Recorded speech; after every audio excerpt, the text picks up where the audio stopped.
Hello mga katawhan, happy Holy Thursday. Ngayon, ang gawin ko ngayon ay magdaday sa aking buhok kasi lumilitaw na yung mga puti na mga buhok ko. Kaya pang recover sa mga puti na buhok, kailangan kong magday nitong Yugwan brown shampoo. Ano man ito, organic. Ayan. Oh, lapit na maubos. Parang andito na lang. Last year pa to. Tapos hindi man ako nagkukulay ng buhok ko. Kaya kulay tayo ngayon. Ayan, ship muna natin. Ay, malsik. Ayan siya.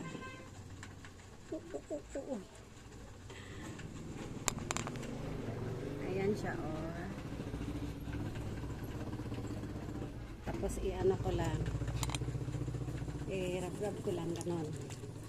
Ganon pa ganon. Tapos i-rub ko sa buhok ko. Sa babaw at saka sa ilalim. Ayan.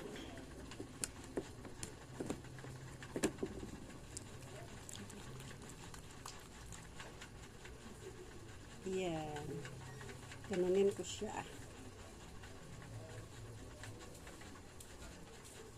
Hanggang matapos ko palibot. Yan.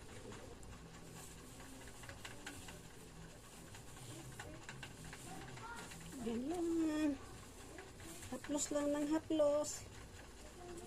Rub ng rub. Patuyuin ko muna siya ng mga 30 minutes. Then after 30 minutes, medyo ma-dry-dry na siya. Banawan ko 30 minutes to 1 hour kasi matagal ito yung buhok ko. Matagal siya mag-epek. At basta 30 minutes o 45 minutes to 1 hour. Saka ko siya banlawan. Tapos ano ko sa inyo, kaya po patuyuin ko muna, leave ko muna ng 45 to 1 hour. Tapos balik ako sa inyo mga katawhan pag nabanlawan ko na, di ba? Antay po. Ayan, ito na po, nabanlawan ko na po yung nag-dye hair ako kanina.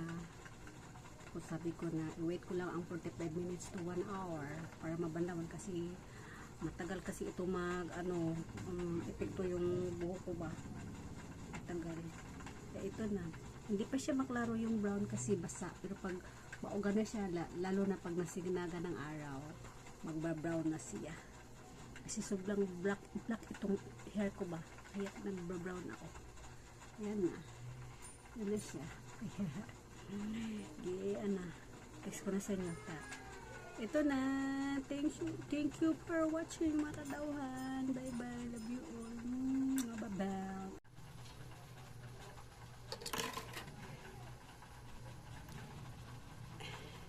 Ito na ano na yung brown. So, makita pa yung mga puti-puti pero medyo brown na siya. Malata na, di ba? Pero lalo na pag matuyo na to at saka masinaga ng araw, mas lalong magba-brown siya. Yan lang.